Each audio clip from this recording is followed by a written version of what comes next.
Scott, it's finally time. Our first league game is just around the corner against Bradford. Can I get your thoughts ahead of that game? Excited, looking forward to it. We've prepared. It's been a good pre-season, in my opinion. I think that we've, made some changes, and the training's been good. The games have been good. I'm really looking forward to the start of the season. Obviously, Bradford, everybody knows they're going to be up there fighting for promotion at the end of the season.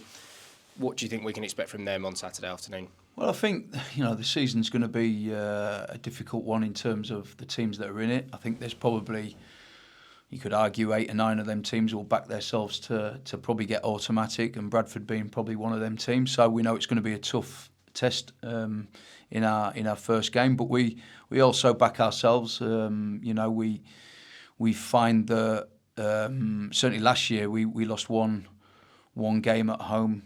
From me coming in January, so we built a bit of a fortress here and made it a difficult place to come. We want to continue that, obviously. No, it's a game that we're really looking forward to. I think that some would argue that we've got a really tough start. I look at it and think it's a really good start, we're looking forward to the game. And in terms of the squad, obviously we've had a lot of outgoings, we've had lots coming in as well. Are you happy with the squad? Now we've sort of pretty much rounded off pre-season. Yeah, really happy. The players who have come in have really hit the ground running in terms of the training and the games that we've been involved in. And I've been really pleased with the additions to the squad.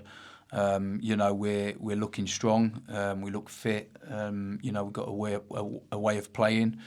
We've got a way of defending, and they've really taken a lot of information on board. So let's see how we go on these first games. Yeah, we spoke about it briefly after the Bromley match. What's this week look like for you in terms of training? Has it just been sort of getting lots of match prep in before the weekend? Yeah, very much so. So we've done a lot of distance over the last 6 weeks. They've covered a lot of distance. So this week we've come down on the distance, but kind of gone into a lot more detail in terms of the coaching, in terms of the detail of what we ask of them on Saturday. So coming down on the distance, but kind of a lot of learning involved in how we see the game on Saturday. Yeah, and we vaguely touched on the fitness of the squad throughout pre-season. Are there any that we can expect to be missing at the weekend, or is it sort of a fully fit squad ready to go for Saturday? There's 1 or 2 possibly missing. Still probably early to rule them out completely. But other than that, we should have pretty much a full complement. And finally, how much of an impact can the fans have this season? We've had great uptake on season ticket sales. We're pretty much at the numbers that we hit last year, and you were very sort of passionate about them last year, weren't you? What was your message to them before the start of the season? Well, I think everybody kind of knows what my thoughts are on the fans here. I think they're fantastic, and we want that support again this year. It's going to obviously help us. Like I say, it's going to be a tough division this season with some big hitters coming in. And there'll be, like I say, there'll be probably 8 or 9 teams who'll back themselves for automatic. We'll need everything. We'll need everything, everybody behind us to be cheering us on and to be supporting the team, home and away. So it's important that we get good numbers and good noise from the lads. Yeah. Thanks, Scott. Good. Scott, welcome back to the football season. Thanks. There's been a little bit of confusion amongst the Crawley fan base with a lot of departures this summer of players that they're familiar with, but you know your squad, you know your club. Can you add some clarity to the fan base by reflecting on the transfer window as a whole so far? Well, listen, end of the day, fans get attached to certain players, certainly players who have been here at the football club and at any football club for a period of time, and they feel as if they have an attachment to them players, and I completely get that. That's what football is. You get really passionate about certain individuals and you support them individuals throughout different campaigns, and I completely get it. I just felt that they needed to be changed. End of the day, we finished 3rd from bottom last season, and we survived by the skin of our teeth, really. So I felt that they needed to be a shift in the squad, and we feel that we've brought in younger, fresher players, players who we feel that we can improve, and for the longevity of the club will be better. Can I ask you specifically about the departures of Jack Powell, for instance, maybe Ashley Naderson too? Jack, the player of the season last season, why specifically was he let go from the club? He wasn't let go. These players wanted to go. I think we need to make that clear, that these players were offered bigger lucrative contracts at other clubs. So, we've not just let them walk out the door. They've gone because they wanted to go. We have to be mindful that players who play in my squad have to want to be here and want to wear the badge. And players who leave, you've got to look further into it and think that they maybe didn't want to stay. So it's not kind of just my decision or the owner's decision or anybody else in the office decision. Sometimes it can be the player themselves who want to leave. Does that come into the environment aspect of the club as well? Because you've said time and time again before that when you first took charge, there was an element of unprofessionalism at Crawley. What kind of identity have you been trying to make since then, and how is that going so far? Professionalism is the biggest thing for me, to have really high standards. I don't know if I've mentioned this before, but it took me 28 days before everybody turned up on time when I first come into the job. Just little things like that. I can't have anything like that around me, and I won't. I've got to make sure that the players are really professional and they have really high standards. And I believe with the group that I've got now, that I've definitely got that. And how important is that environment, is that atmosphere to the success on the pitch? Well, I think that you can actually win titles by creating a brilliant environment and having a real togetherness, let alone the coaching and let alone the style of play. I think if you have the right people in the dressing room and you have them people really drive them standards and have a real togetherness within that group, I think just that alone can win you titles. What's your goals for this season then? Is it winning a title? How far do you want to push this club up League Two? Are there any personal goals that you have for this season? Yeah, I think sort of like we have our own goals within the four walls of the dressing room, which we will remain private on that. But I think what's important is that we definitely see an improvement on last season. I think that goes without saying. And we've got certain aims that we have. I don't want to make them public, I've got to be honest with you. We know that it's a really competitive league this season. I think, like I said to you, there'll be probably 8 or 9 teams that will back themselves to get automatic promotion, and we have some real big hitters, real big clubs, real big support fan base. Some teams with lucrative budgets and some real, real good players at certain clubs, and we know how hard it's going to be. We feel that with what we've brought in, we're going to be really competitive in this level. It's been highly kind of like highlighted by a lot of people and a lot of media outlets that we're favourites to be relegated. Which we welcome that, no problem at all. We know that we can improve on what we did last year for sure. And you came in last season, halfway through, perhaps you were trying to pick up the struggles that Crawley had from earlier on.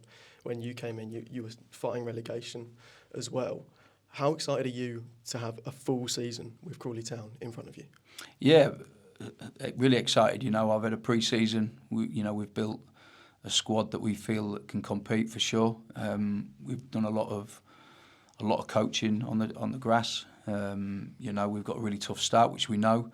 But I'm excited. I'm excited to turn up here on Saturday and see the lads run out and play against a really good side and a side that should be in and around it at the end of the season. So, yeah, I'm really excited for the season ahead. You mentioned that tough start as well, a couple of strong teams in those opening games, Bradford, MK Dons, a couple of hard matches. You said earlier it's a good thing that you've got some hard matches to begin with. Why is that? Because I don't think teams will be completely set to start with for a start. So it's probably, if any time's a good time to play these sides, it probably is now. And I think that we can really compete in these first games and know that we will be okay coming out of them 6 games.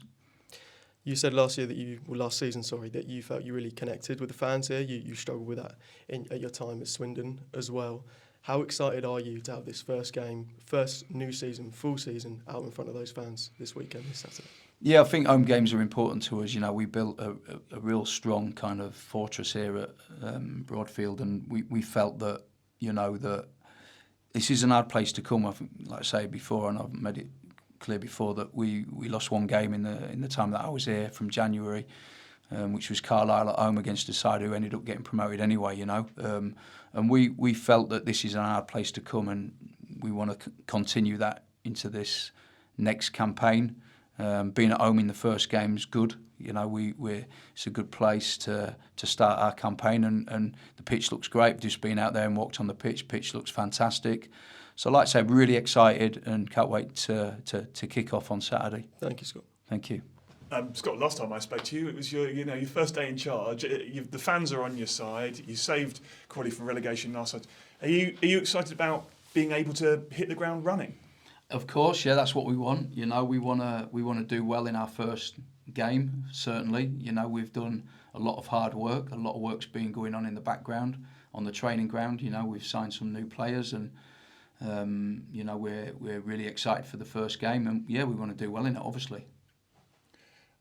I've been talking to some of the fans, so I'm just going to ask you a question that you've probably already been asked, but in very simple terms. Have you got enough where you are at the moment to achieve your goals with Crawley this season? Yeah, definitely. You know, we're really happy with the recruitment side of things. We've brought in some really good players, some good talent, some unproven players, mind, you know, but players that I feel that we can really improve and you know, develop, as well as have a good side on the pitch as well. So yeah, we're excited to see these players play and compete at you know, what's going to be a really tough level. If there was one area where you could strengthen, what would it be? Well, at the moment, we're pretty much done now. You know, in terms of squad, we maybe need another defender just to thicken that up, but we're not far away from where we need to be now. I've been talking to fans about the disputes really between them and the owners. I wanted to know from your perspective, really, the fans think that they've gone silent when the going got tough, but I understand that you are very much in communication with them. Oh, with the owners? I'll speak to them every day. You know, every day. There's not a day, probably from the season finishing to now, where I haven't spoken to them. Yeah, so you know, they're really supportive, and you know, we work really closely together. So yeah, every day I'm on the phone to them, definitely. And if it's not on the phone, it'll be a Zoom call. If it's not a Zoom call, they've been over during the summer. They've been over, and I've spent time with them in London. I've spent time with them down here. So yeah, and I've been in contact with them every day. Well, good luck for the season ahead. Thank you. Dan, thank you for joining us. We're only a few days away now from our first league game against Bradford. How excited are you to get the season underway? Yeah, really looking forward to it. Finally getting out of there in front of the home fans. We've had a tough pre-season, and this is what you work for, the start of the season, and just getting it underway. We're all looking forward to it, all excited and raring to go. Yeah, just touching on pre-season, how have you found it? Obviously settling in, we spoke to you after the Haybridge game, obviously. Another couple of games since then, and you've scored another couple of goals as well, so it must be a pretty nice feeling coming into the season on good form. Yeah, you want to come in, especially when you come to a new club, and kind of hit the ground running and score as many goals as you can in pre-season, but more importantly, get to know the boys, get to know how each other play, and I think I've settled in quite well and quite happy with the performances so far. But again, the season's what matters, and the league finally starts, so I'm looking forward to hopefully getting up and running in the league and seeing how this season goes. Yeah, and in terms of planning the team during pre-season, there was quite a lot of change behind you in the 2-10 roles, but obviously you stayed up front by yourself quite a lot. How have you found it sort of playing with a variety of different people? Because I suppose that's what you're going to have to get used to throughout the season. Yeah, I think everyone in every position, I guess, brings something different to the team, and I guess that's why you build a team. So it's just getting to know which players like certain things or their habits, and kind of just making them work with you and kind of trying to complement each other. So it's been a lesson, and you've been like learning a lot about each other, but that's what pre-season's for at the end of the day. Yeah, and we spoke to the gaffer after the Bromley game at the weekend. He mentioned now it's sort of a transition of sort of pre-season, you know, very intense training. Now it's into sort of like getting the match minutes into the legs and the match preparation. In terms of a player, does your sort of approach to this final week before a season change in any way? No, I wouldn't say in particular any particular way. I think it's more just getting your head on, right, the league is starting now, and just mentally preparing yourself for the first league game, getting ready to go out there, compete and put in the best performance you can, because that's what you've been working hard for so far in pre-season. So you want to start off on the right foot and be really front-footed and go after them. Yeah, and it's going to be a competitive game, isn't it? Obviously, Bradford are tipped to be up there at the end of the season, but I'm sure the lads are raring to go, aren't they? And, you know, it almost doesn't matter who the opponent is, especially on an opening day, because, you know, anything can happen, I guess, can't it? Yeah, I think every year you've got teams who are tipped to do well and teams who are tipped not to do well. But as we all know, football's so unpredictable. We're just going to go out of their first game, play the way we want to play, try and control the game, dictate it, and hopefully put on a good show. And do you thrive under that sort of maybe the underdog status. I mean, it's crazy to even say that we are an underdog at this stage of the season, but it seems to be what a lot of people have said we are. Obviously, yourself, you've had some great experiences that with Grimsby with the FA Cup run last year. Do you think you thrive under games like this? Yeah, I think, listen, you're going in the underdog expectation. All the pressure's on the other club. You can go out there with almost a bit of freedom, a bit of a swagger, and enjoy the occasion, play your football, and that kind of pressure of having to win and having to be up the top end of the table is kind of taken off, and you'd be surprised how many teams can go on and do something quite special with that status given to them to begin with. Yeah, and finally we saw just how good the fans were against Crystal Palace here. How excited are you to just get out there and playing in front of them for the first time? It must be pretty nice having the home game to kick off the season. Yeah, it's a perfect way to start the season. Get out in front of your own fans, put in a good performance, and kind of set yourself up for a good season where they can come follow us home and away and really enjoy the football we're going to play and just enjoy being around the club. Perfect. Thanks, Dan. Thank you.